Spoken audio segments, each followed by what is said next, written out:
অনেকদিন আগে একটা ভিডিও দেখছিলাম না, যে ভালোবাসা বলতে কিছুই নাই, সব হইতাছে ওই যে ওই জায়গায় গুঁতা দেওয়ার ধান্দা। আসলে দিন শেষে কিন্তু এই কথাটাই সত্যি।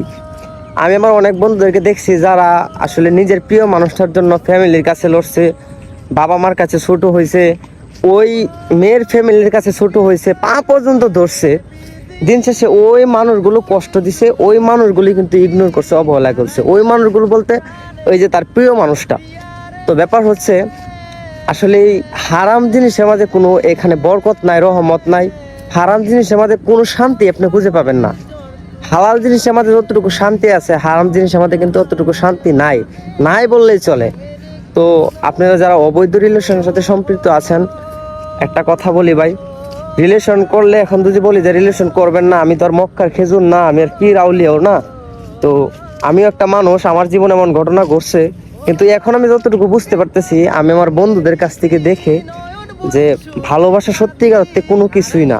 এটা হচ্ছে একটা মানে শয়তানের একটা জীবনের সাথে আপনার সুন্দর মুহূর্ত এবং জীবনের সাথে আপনার যে গুরুত্বপূর্ণ সময়গুলাকে নষ্ট করে দেওয়ার যে একটা মানে মাঝখানে রাস্তা, এটাই হচ্ছে ভালোবাসা। তো সেই জায়গাটা থেকে আপনাদেরকে একটা কথা বলবো ভাই, এভাবে অবৈধ সম্পর্কের সাথে আপনারা জড়ায়েন না। অবৈধ সম্পর্ক কইরা নিজের লাইফটাকে নষ্ট করেন না ভাই। আমরা বেসিক্যালি যারা ছেলে আছি, আমাদের জীবনে অনেক কিছু করার বাকি। আপনি যতই ভালোবাসেন না কেন, আপনি যদি মনে করেন ফ্যামিলির কাছে যদি আপনাকে ভালো একটা কিছু দেখাইতে না পারেন, ওই মেয়ের ফ্যামিলির কাছে যদি আপনি একটা মানে একটা যোগ্য ছেলে হিসাবে গড়ে না ওঠেন, তাহলে আপনার কোনো কিছুতেই লাভ নাই রে ভাই। আপনি দেখবেন দিন শেষে ভালো একটা চাকরিজীবী ছেলে পাইছে, ওইটারে আপনার প্রিয় মানুষটার হাতে তুলে দিয়ে দিছে। তো ব্যাপারটা হচ্ছে, আমরা যারা এইভাবে অবৈধ সম্পর্কের সাথে আছি, আমরা কিন্তু এখন ঠের পাবো না।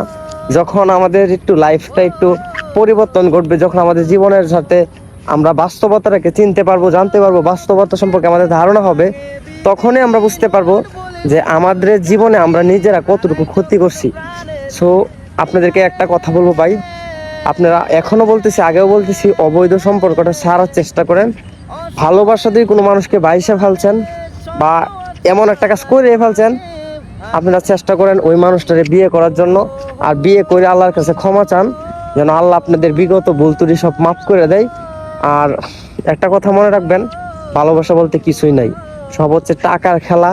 এবং আপনি যদি প্রতিষ্ঠিত হতে পারেন, ভালোবাসা মানুষ অভাব পড়বে না। আর যদি আপনি প্রতিষ্ঠিত না হতে পারেন, ব্যর্থ হয়ে যান, তখন দেখবেন আপনাকে অবহেলা, ইগনোর করার মতো মানুষের অভাব পড়বে না। তো সবাইকে অনেক অনেক ধন্যবাদ। অনেক কথা বলে ফেললাম। আমার কথা দিয়ে কোনো মানুষের কষ্ট পেয়ে থাকেন, কোনো ভাইরা যদি আঘাত পেয়ে থাকেন, তাহলে আমাকে ক্ষমা করে দিবেন।